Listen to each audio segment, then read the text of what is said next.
Welcome to Shri Lalitha YouTube channel.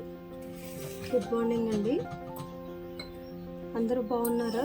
ఈరోజు వచ్చేసి chicken fry చేస్తున్నానండి. 1 కేజీ చికెన్ తీసుకొచ్చి సన్నగా కట్ చేసి శుభ్రంగా కడిగి ఒక బౌల్లో పెట్టుకున్నానండి. పచ్చిమిర్చి, ఉల్లిగడ్డ, టమాటా యాడ్ చేయకుండా దానికి సపోర్ట్గా టమాటా రసం పెడుతున్నానండి. ఓన్లీ ఇప్పుడు చేసుకునేది మనం ఫ్రై వరకే. పసుపు వేసుకుందామండి, కొంచెం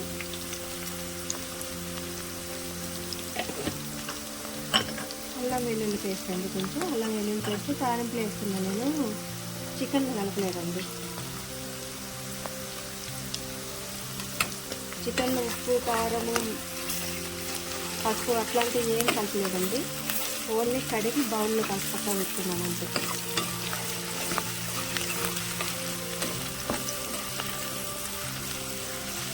ఇప్పుడు చికెన్ యాడ్ చేస్తున్నామండి.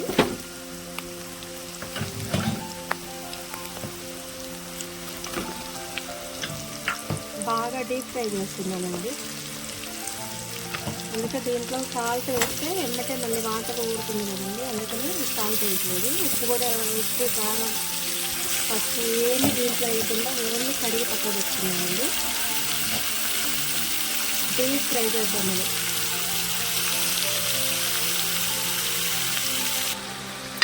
చాలా వరకు చికెన్ ఫ్రై అయ్యిందండి, ఇంకా డీప్గా చేద్దాం. ఇంకా సాల్ట్ కానీ కారం కానీ ఏమీ వేయలేదు. ఓన్లీ తాలింపులో అల్లం వెల్లుల్లి పేస్ట్, పచ్చిమిర్చి, ఉల్లిగడ్డ కూడా వేయలేదండి. ఉల్లిగడ్డ కొంచెం ఒక హాఫ్ ముక్క వేసాను, మొత్తం కంప్లీట్ ఇప్పుడు కాదు. ఇంకా ఉల్లిగడ్డ ఎక్కువ వేస్తే స్మెల్ వస్తుందని.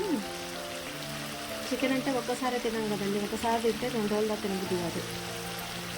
అందుకనే కొంచెం కూడా వాటర్ వేయకుండా డీప్ ఫ్రై చేస్తున్నాను. ఇంకొక 5 నిమిషాలు ఇట్లనే ఉడికిన దాకా మనం సాల్ట్ కూడా యాడ్ చేయొద్దండి. సాల్ట్ వేద్దామండి, ఎందుకంటే చికెన్ 50% అయ్యింది. మళ్ళీ ముక్కలకి ఎక్కువ కారం పెట్టాలి కదా, అందువల్ల సాల్ట్ వేస్తుంది.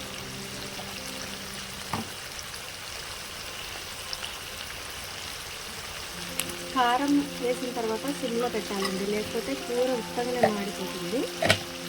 సిమ్లో పెడదాం. గరం మసాలా యాడ్ చేస్తున్నామండి. ఒక 2 స్పూన్లు వేసుకున్నామండి. కారం కూడా కొద్దిగా వేసాను ఫ్రై కాబట్టి.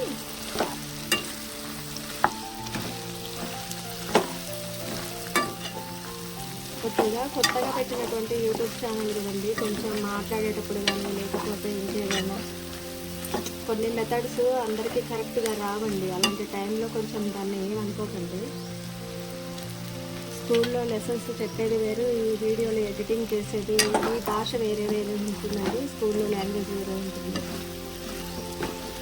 ఎక్స్పీరియన్స్ లేదు కాబట్టి, అంటే యూట్యూబ్ క్లిక్ అయ్యేంత వరకు దీని మీద ₹1 కూడా ఖర్చు పెట్టద్దు అనుకున్నానండి. యాస్టీస్గా ఉన్నటువంటి బౌల్స్ తోటే నాకు తెలిసిన వంటల వరకే చేస్తున్నాను. నేను ఒక ప్రైవేట్ స్కూల్ టీచర్నండి. టీచింగ్ మెథడ్ మీద ఉన్నంత ఇది ఈ ఎడిటింగ్ గురించి పెద్దగా తెలియదు. అంటే కంప్యూటర్ చేస్తానులే కానీ దేనికైనా ప్రతిదానికి కొన్ని బేసిక్స్ ఉంటాయండి. సో మాట్లాడే అంటే కొన్ని వీడియోస్కి వాయిస్ ఇచ్చాను, ఎడ్యుకేషనల్ వీడియోస్కి, డివోషనల్కి, కానీ క్లాస్లో వచ్చినంత ఇక్కడ రాదు. సో స్పీకింగ్ ఏదన్నా మాట్లాడేటప్పుడు కానీ పదాల ఉచ్చారణలో కానీ ఏమైనా చిన్న చిన్న మిస్టేక్స్ ఉన్నా తప్పుగా అనుకోకండి. బాగా డీప్ ఫ్రై అయ్యిందండి, కాకపోతే మసాలా పట్టాలి కదా అని ఉంచాను కాసేపు. ఉప్పు కారం సరిపోయింది. ముక్కలు కూడా ఆల్మోస్ట్ ఆల్ ఉడికేసాయండి. కాకపోతే ఇప్పుడు మసాలా వేసాం కదా, 1 నిమిషం ఉంచితే మసాలా కూడా ముక్కలకి పడుతుంది. బాగా కలిదిప్పుకొని స్టవ్ ఆఫ్ చేసేసి కర్రీ మొత్తం కూడా వేరే బౌల్లోకి ట్రాన్స్ఫర్ చేసుకుందాం. క్రిస్పీగా ఉండేటటువంటి చికెన్ డీప్ ఫ్రై రెడీ అండి. Thanks for watching. Please do like, share.